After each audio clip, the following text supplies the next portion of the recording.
में मैं आपका स्वागत करता हूँ।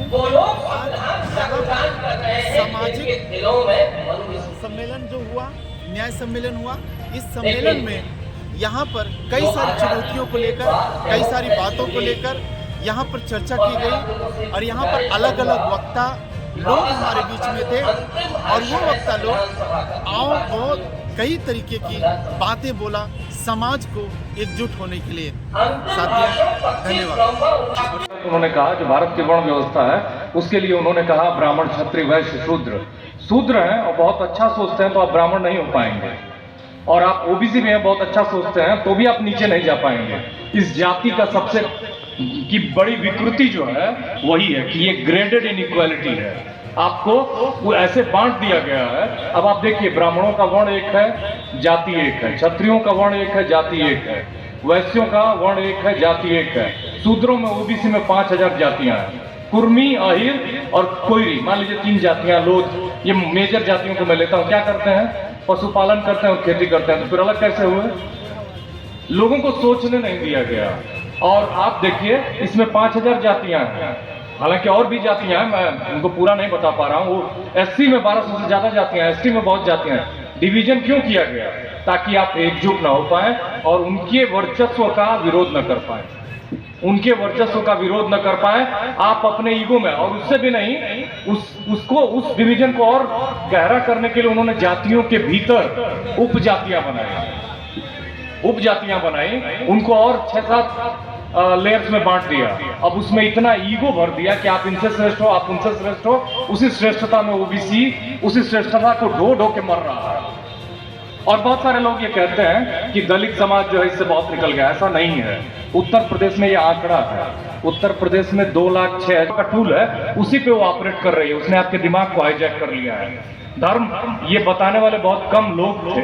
महात्मा फुले से शुरू हुआ, उसके बाद साहू जी महाराज, फिर उसके बाद Justice Party, EV Ramaswamy Periyar, उसके बाद बाबा साहब भीमराव अंबेडकर और उसके बाद कांसीराम। उसके बाद संस्कृति पे किसी ने ईमानदारी से काम नहीं किया है। और इसलिए क्योंकि वो जो आंदोलन था बौद्धिक और सांस्कृतिक, वो बहुत महत्वपूर्ण आंदोलन था। और आरएसएस के नकली सांस्कृतिक आंदोलन को आप एक असली सांस्कृतिक आंदोलन से ही खत्म कर सकते हैं, काट सकते हैं, याद रखिएगा। और वो आंदोलन शुरू किया था बहुत पहले, जब बाबा साहब को बुलाया। किसने बुलाया था? अब आप सोचिए, ओबीसी के जो लोग थे वो बहुत सतर्क थे। ऐसी बात नहीं कि संत राम बीए ने बुलाया। उन्होंने उस जमाने में बीए किया था और टाइटल लिखते थे, जैसे लोग पीएचडी लिखते हैं ना, डॉक्टर फलाने फलाने, वैसे वो लिखते थे संत राम बीए। वो कुम्हार जाति के थे। वो उन्होंने बुलाया था, बाबा साहब ने वो लेख लिख के पहले ही भेजा, क्योंकि वो ट्रेंड थे, बहुत ही औपचारिक व्यक्ति थे बाबा साहब भीमराव अंबेडकर, और बहुत ही बड़े बुद्धिजीवी थे। पहले दलित थे जो मुंबई यूनिवर्सिटी से ग्रेजुएट थे। उसके बाद उन्होंने कोलंबिया यूनिवर्सिटी से और लंदन स्कूल ऑफ इकोनॉमिक्स से पढ़ाई की। कुछ लोग कहते हैं कि महानायक थे।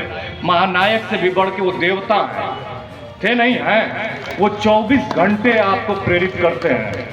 वो 24 घंटे आपको प्रेरित करते हैं। आपके कार में, आपके मोबाइल में, आपकी किताबों में, आपके घर में, आपके दरवाजे के बाहर उनकी फोटो होनी चाहिए। इसलिए नहीं होने चाहिए कि उन्होंने केवल समाज को जगाया, इसलिए होनी चाहिए कि आपको वो दिखना चाहिए जो आपको करना है। और आपको करना क्या है? जो लोग वंचितों की सत्ता पर अवैध ढंग से बैठे हुए हैं उनको हटाना है। और उनको हटाने के लिए केवल और केवल एक प्रेरणा, आपको कई लोगों को नहीं साधना है, आपको कई लोगों को नहीं साधना है, केवल एक प्रेरणा है, बाबा साहब भीमराव अंबेडकर। ओबीसी के लोगों को खास करके, वो किसी जाति के आइकन नहीं है, वो पूरी दुनिया के आइकन है, पूरी दुनिया के आइकन है। आपको उनको हमेशा 24 घंटे अपने दिमाग में रखना है और उसके लिए उसी के आसपास चीजें घूमनी चाहिए। मैं आपको बता रहा हूं, आप जितना देर करेंगे, आज आप यहां से जाइएगा और इसी दिशा में सोचिएगा, अगर आप जितना देर करेंगे उतना पीछे जाएंगे।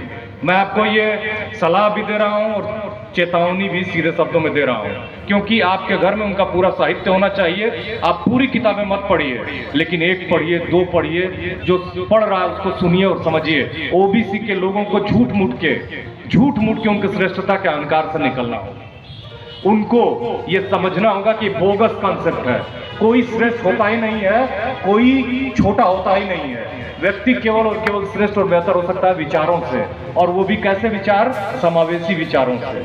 याद रखिएगा, मैं आपको ये सब ख्याली बातें बताने के लिए यहाँ पे नहीं आया हूँ। मैं उदाहरण से बता रहा हूँ, और उदाहरण केवल यहीं से नहीं, पूरी दुनिया से है। आपको मैं बताऊं कि दुनिया में गुलामी की प्रथा थी, आपको मालूम होगा, आप पढ़े लिखे होंगे, और आप ये जानते हैं कि अंग्रेजों को, क्षमा करिएगा, काले लोगों को अमेरिका में, यूरोप में खरीदा और बेचा जाता था।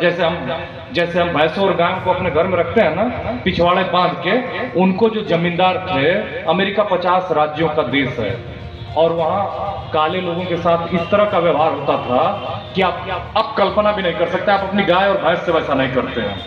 उनको खूब काम करवाया जाता था, न पैसा दिया जाता था, न मजदूरी दी जाती थी। उनको मान लिया गया था कि गुलाम है। और वही एक आदमी आया, अब्राहम लिंकन, जो गोरा था, बहुत गरीबी में पड़ा था, और एक छोटा वकील था, लेकिन वो ऐसा आदमी था कि वो गरीबों की खूब मदद करता था। वो अपने बार में इतना पॉपुलर हुआ कि उसको वहाँ के लोगों ने राष्ट्रपति का चुनाव लड़ाया और जीता। जीतने के बाद उसने वहाँ स्लेवरी खत्म करने की शुरुआत, हालांकि बातें पहले से ही चल रही थी। मैं उत्तर प्रदेश का इंटरमीडिएट पास हूँ, और अंग्रेजी की किताब में मेरा पहला चैप्टर हुआ करता था, रविकांत जी, एक चैप्टर होता था हमारा, माई struggle with education, Brooker T Washington का। शायद अब भी होगा, पता नहीं, लेकिन ब्रूकर टी वाशिंगटन दुनिया का इतना महान चिंतक था कि आप उसकी साथियों, आइए प्रोफेसर साहब से 1 मिनट